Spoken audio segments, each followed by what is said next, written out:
I totally understand that. In fact, I had a client in my office yesterday for the very first time, and she walks in, she sits down, and the very first question she asks before we get started is, "So, how did you learn this?"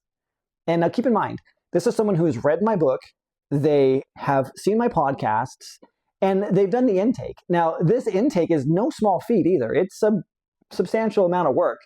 You're talking about at least 45 minutes to an hour to fill out, because it goes into great detail, because that does all the heavy lifting. And so she's understanding what the process is intellectually.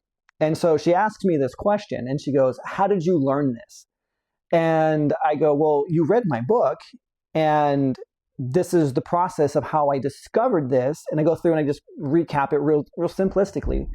And then she asks me after that, and she goes, "Yeah, I understand, but where did you learn this?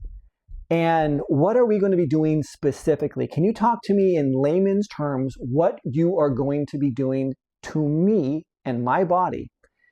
And this goes to the point that you asked. They don't care where I learned it from, my pedigree, all of these things. They really even don't care what I am doing to their body either. But what they're asking is, can I trust you? Are you safe? Can I trust you with my body, with my soul, with my heart, with my emotions, with my essence? That is what that's what she's asking me. And she's calibrating me to see how I'm going to respond to that. And so whenever someone asks you about your work, it's never about your work. It's about you. Are you a safe place? Can they feel safe with you in their presence? And so I explained everything, and she's just like, okay, enough to where she felt comfortable to move forward. So then later that evening, I get a text message from her. And it was the most beautiful thing. It was a simple, small, one phrase. And she said, "Thank you for helping me feel comfortable. This was life-changing for me." That's all it was. And that's what happens. And so when you start talking about the work that you're doing, how it's you're doing this, and it's sexualized and things like that, people read that differently than is like, you're trying to portray yourself as this person who knows something, right? Like when I came out and I said I did the boob readings, and everyone's like, "What the hell's a boob reading?" And some guys were like, "Oh, that's amazing." Some women were like, "That is so disgusting," or "That's so gimmicky." But now that I've done over 3,000 of them, and I get requests all the time, I'm doing between 10 and 15 a day.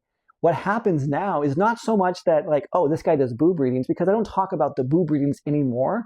I talk about the transformation that happened.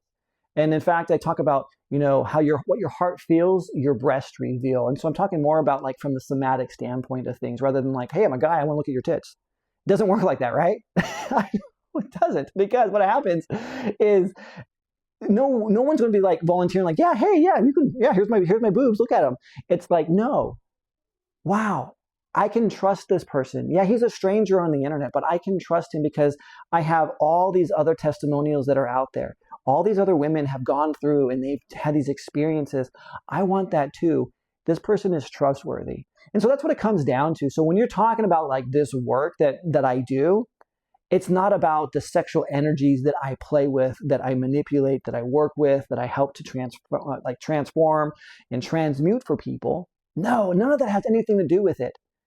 It has to do with who am I in my core essence. As a man, as a masculine person, am I a safe place for them? Because if I'm not, then they're not going to go ahead and do what they need to do to unfold, to relax, to settle in, and to submit to the process.